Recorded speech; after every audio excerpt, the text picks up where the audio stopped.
1-1 pitch. High fly ball. Backing up Springer. He's a spectator. There it goes. Home run for Cal. Too little, too late. And here's more thoughts about this game after a word from our sponsor, SeatGeek. SeatGeek is a mobile ticketing app for sporting events, concerts, and other events. They make the buying experience easier by the app ranking each ticket from 0 to 10 to see if you are getting a good deal, and you can see exactly where you are sitting. I regularly use that app, and I have had nothing but a fantastic experience with SeatGeek. Use my promo code ROOFTOPSPORTS to get $20 off of your first purchase. Link to the code, app, and website will be in the description, so take advantage, and thank you. And the Mariners have just dropped another game. They are now 4-7. They have lost 5-2 with 4 runs given up by Castillo, another run given up by the bullpen. And before we get started, hit that like button, subscribe, hit that notification, donate to the channel as well. And let's get right to it. So let's go over just the box score in general. J.P. Crawford went 1 for 4. He did hit that home run, so good for him on that. Julio struggled 0 for 4.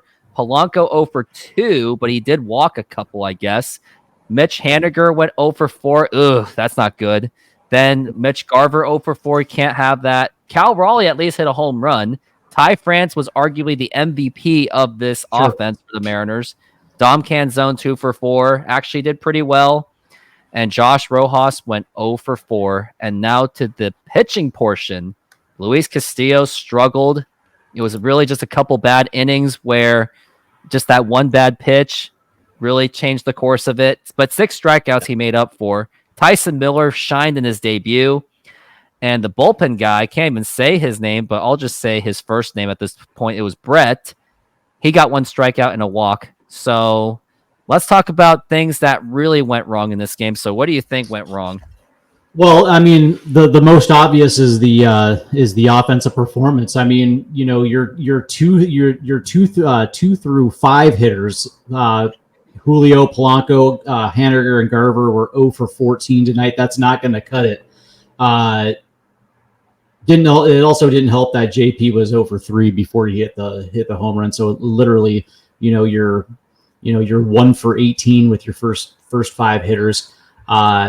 There's just no continuity. There was no aggression. There was no continuity, with this lineup tonight. The only guy that really did his job tonight was Ty France. Dom Canzone checked in with a pretty decent game. So the bottom 3 of your order is performing much better than your top 5. And that's the thing. It's even in a situation where Luis Castillo gives up 4, you're still in this game. I mean, you had a good performance from Tyson Miller out of the bullpen, so they did. That's the thing. It's like even with even down in a 4, with down 4 runs, they were still had the ability to do it. And I said it right at the top of the game. I mean, they've gotten to Jose Barrios before. This is not like it's an insurmountable task, but they literally could not get anything going tonight, with the exception of Ty France. Yeah, absolutely. With the exception, Ty France was like literally the only player other than Dom Canzone. And the other scary fact, and someone brought it up in the chat, was 0 for 14 from Julio Rodriguez down to Mitch Garver. That is something you cannot have. Like, even if all of these guys hit at least 1 hit, or at least one of them walked a little bit more, Mariners probably win this game. So when you have the bottom parts of your lineup actually stepping up, but you have the middle parts of your lineup, like your upper parts, not really doing much, you're not really going to win this game. And usually, even with a 4-run effort given up by Castillo, you still could have won that game. Like, even like this wasn't yesterday when you're down 8 runs where it seems completely insurmountable. I mean, a 4-run lead is not a lot, and it's a shame that the offense really didn't start clicking until the 8th and 9th inning. Squandering opportunities. That's the thing. It's inexcusable. I guess the question moving forward is when are we going to start seeing Service maybe shovel the lineup a little bit? Yeah, like some great points that people have made. Maybe make Julio the number 3, Polanco the number 2, and other things, like I guess maybe move up Ty France. Now I'm not saying move him all the way up, but maybe like a number 5 at this point, because Mitch Garver is really proving that right now he is not being a number 4 or 5 hitter right now. Like he is probably gonna have to move down just a little bit more. And surprisingly, Canzone has actually been playing pretty decent in the last few games. Like it doesn't show it now, but not batting below 200 anymore, which we were really used to. And I guess we might as well talk about the positive things. Is J.P. Crawford at least hit a home run, Cal Raleigh hit a home run, and Ty France and Dom Canzone played pretty well today. And also Tyson Miller, actually, he was lights out. 2 full strong innings, 2 strikeouts total. That is something I'd like to see from the bullpen, is especially when Mariners are winning. If your bullpen pitcher is pitching well that 1 inning, give him another inning. Yeah. Don't like Joe flip-flopsy thing. Like this the stuff, like the way he was managing the bullpen is something that he should probably do when they're winning, but he tends to do it when they're losing. Yeah, there was some positives in this thing, but to me, the biggest positive was, Ty France's 2-strike approach. Getting 3 hits, 2 of them with 2 strikes, not getting too high in those situations where you feel like you have to do something. He was nice, cool, easy swings. But yeah, I was actually quite impressed with Tyson Miller coming in 2 shutout innings, which was absolutely needed, considering the struggles of Luis Castillo. But the downside is the fact that you have guys, and you have guys that are in the middle of your order, guys who are hitting 4th and 5th. These positions in the lineup are designed to drive in runs. And when you can't get your table setters in a position for those guys to do their job, it makes it even that much more tough. Berrios was doing his job to right-handed hitters. I mean, we saw it in Julio's at-bats where he was swinging at that slur blowing away. Same thing with Mitch Garver. Mitch Haniger was having trouble with inside 2-seam fastballs. I think he got caught looking twice. It was not a good effort, man. And that's the thing. It's like these are the guys that have a huge responsibility and are the guys that are responsible for with the run production, and down 4-0. And again, it's not insurmountable. It's not at all. And these guys literally don't show a heartbeat until the 8th inning. And I guess this is out of the blue, but one thing I saw from my friend East Coast M's, another YouTuber, which you should also check out, Mariners had 10 balls in play over 100 miles an hour, and maybe only half of them turned into anything. So they did have good hits. It's just somehow it just did not get to the ground, really, or even out of the field. So it was pretty much like the hitting was there. Contact was good. Yeah. It was just... Yeah.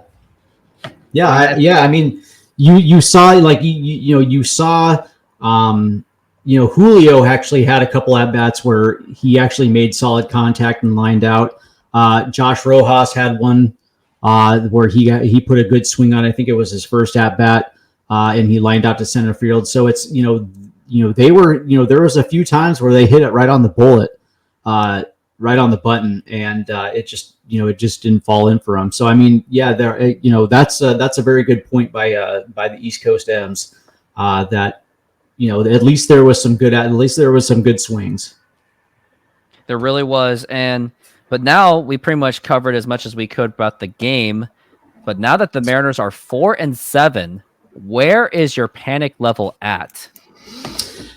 It's not. See, that's the biggest thing that I think that everybody needs to take a deep breath and understand that even after a month, it's still a small sample size. I really don't even start paying attention to the standings until we're about a month into it, because in baseball, momentum is a very real thing, and it takes time to develop it. but it also takes time to to forge an identity. But also in a lot of circumstances, and especially with this team, it's gonna take time for them to adjust to to what teams are going to be doing for them. And even through the first week and a half, we've seen how teams are attacking, and now it's just an issue of timing. It's an issue of getting into a rhythm, and so like, for me, the panic button doesn't really start until after the first month of the season. And as we saw last year, the Mariners got off to a pretty bad start last year as well too, and with the exception of a few players, they even with all of that, they still managed to hang around 500 in the first month of the season, and I'm fully expecting that to be the case this season.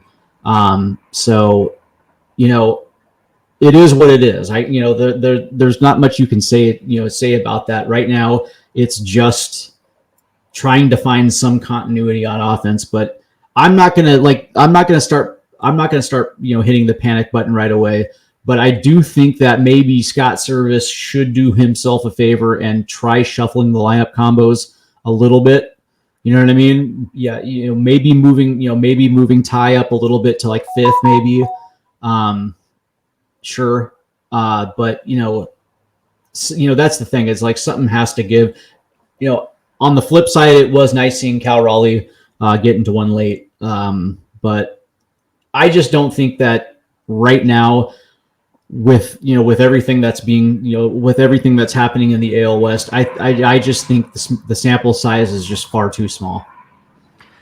Yeah, and I hear you on that, but the thing is, like, it's one of those things where, like you said, like, Scott Service really should make those adjustments, and he should, because the last thing we want is to make this like a trending thing.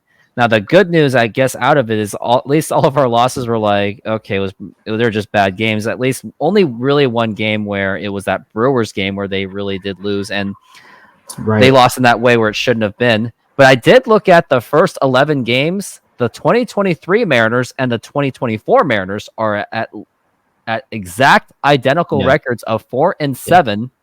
Yeah. And 2023, they started 4-8. So if the Mariners can at least go 5-7, at least you can say in the first 12 games, they're at least on a better pace than the 2023 Mariners.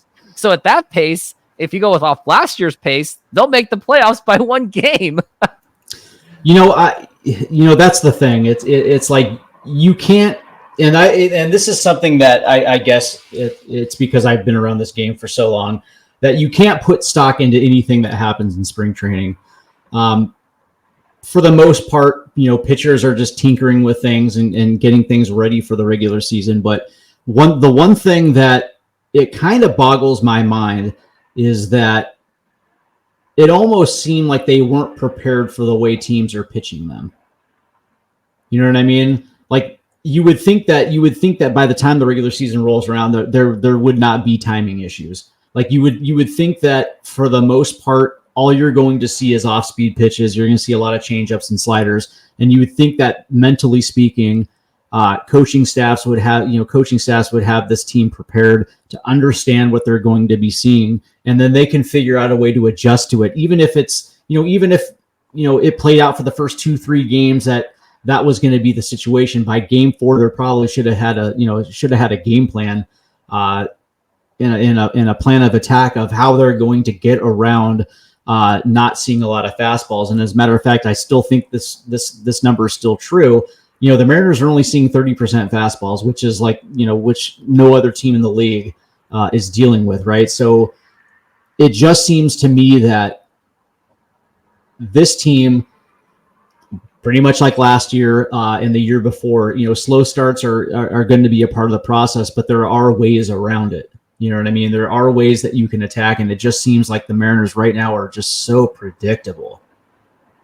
Everything of it's so predictable. Like, the way that you see them swing, it's like you didn't even have to do that, and some of their swings are half-ass.